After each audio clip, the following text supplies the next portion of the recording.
Picture this. It is a smoky evening in London, April 1904. Two men are sitting at a dinner party, ignoring the food. One is a 5'2" Japanese bureaucrat named Korekiyo Takahashi. He is exhausted, desperate, and running out of time. The other is Jacob Schiff, a German Jewish titan of Wall Street. He is calm, incredibly wealthy, and looking for a weapon. Takahashi needs $50 million to save his country from annihilation. Schiff needs a way to destroy the Russian Tsar without firing a shot. They shake hands over dessert. That handshake didn't just fund a war. It destroyed the credit rating of a 300-year-old empire. It triggered a revolution that birthed the Soviet Union, and it set Japan on a path that would eventually lead to Pearl Harbor. To understand how a checkbook became deadlier than a battleship, we have to go back to the beginning. February 8, 1904. The Japanese Imperial Navy launches a surprise attack on Port Arthur. There is no declaration of war. Admiral Togo sends his torpedo boats into the harbor under the cover of darkness. 3 Russian capital ships are crippled immediately. It is a tactical masterpiece. But strategically, it is a nightmare. Japan has just punched a giant in the face. Russia is the largest land power on Earth. They have a standing army of 11 million soldiers. Japan has barely 3,000. Russia holds gold reserves worth $450 million. Japan has less than $50 million in the vault. International observers call this the ant and the elephant. The betting markets in Paris and Berlin are giving 10-to-1 odds on a Russian victory. They believe Japan will run out of ammo in 3 months, and they are almost right. Japan is burning through 1 million yen a day. They are winning battles like the crossing of the Yalu River. They are pushing into Manchuria with terrifying speed, but modern war consumes cash faster than coal. By April 1904, the Japanese treasury is empty. If they cannot borrow money immediately, the army stops marching. The government sends their vice governor of the Bank of Japan to London. His mission is simple: get money or don't come back. Enter Korekiyo Takahashi. He is not your typical central banker. Most bankers are born into wealth. Takahashi was an illegitimate child adopted into a samurai family that lost everything. As a teenager, he went to America to study. He ended up signing a bad contract and was essentially sold into indentured servitude in Oakland. He had to buy his own freedom. Later, he went to Peru to manage a silver mine. The mine was a fraud. He lost everything and was left abandoned in the Andes. He had to beg his way back to Japan. He is a survivor, and in 1904, he needs every ounce of that grit. He arrives in London and hits a brick wall. British bankers look at the map. They see tiny Japan fighting massive Russia. They see junk bond status. They refuse to lend him the full amount. Takahashi spends weeks knocking on doors, humiliated. He manages to scrape together small commitments, but he is still $25 million short. If he fails, Japan has to sue for peace on Russia's terms. He is packing his bags, ready to accept defeat, but then a friend invites him to a dinner, and seated next to him is the one man in the world who hates Russia more than he does. Jacob Schiff is the head of Kuhn Loeb & Co. He is the second most powerful banker in America, right behind J.P. Morgan.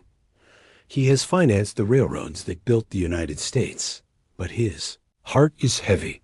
Schiff is a devout Jew, and for the last 20 years, he has watched the Russian Tsar wage a war of terror against his people. The Tsar Nicholas II forces 5 million Jews to live in the Pale of Settlement. They are barred from owning land. They are beaten by state-sponsored mobs. In 1903, the Kishinev pogrom shocks the world. 49 Jews are murdered. Hundreds are wounded. The police just stand by and watch. Schiff is apoplectic. He tries diplomacy. He writes to the State Department. He even gets President Theodore Roosevelt to send a petition. The Tsar refuses to even read it. Schiff realizes that you cannot reason with a tyrant. You have to bankrupt him. He makes a pledge to his partners. Not 1 red cent for the Tsar. He blocks Russia from accessing American markets. But blocking money isn't enough. He needs to fund Russia's enemy, At that dinner in London, Takahashi tells Schiff about the Japanese army. He talks about their discipline. He talks about their modernization. But Schiff only asks one question. Is there a chance you can beat the Romanovs? Takahashi says yes. Schiff doesn't look at the credit rating. He looks at the moral opportunity. The next morning, Schiff walks into the banking syndicate meeting. He puts $25 million on the table. That is roughly $850 million in today's money. He buys the entire remaining allocation of Japanese bonds. The British bankers are stunned. The market panics, then rallies. If the Napoleon of finance is back in Japan, maybe they have a chance. The loan is fully subscribed within hours. Takahashi wires the money to Tokyo. The war continues with Schiff's money. Japan buys modern cruisers. They buy heavy artillery. They buy coal from Wales and oil from America. The war turns into a slaughter.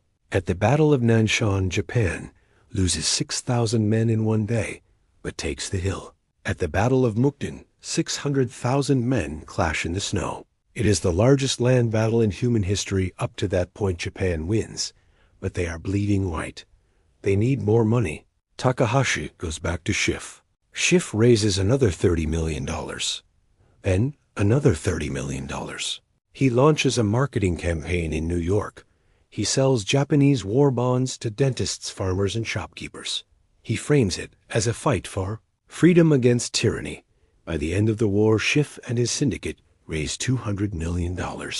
That covers 50% of Japan's entire war budget. Meanwhile, Russia is crumbling. Because Schiff has blocked them from Wall Street, they have to borrow from France at predatory rates. The Russian economy spirals into inflation. Food prices in St. Petersburg skyrocket.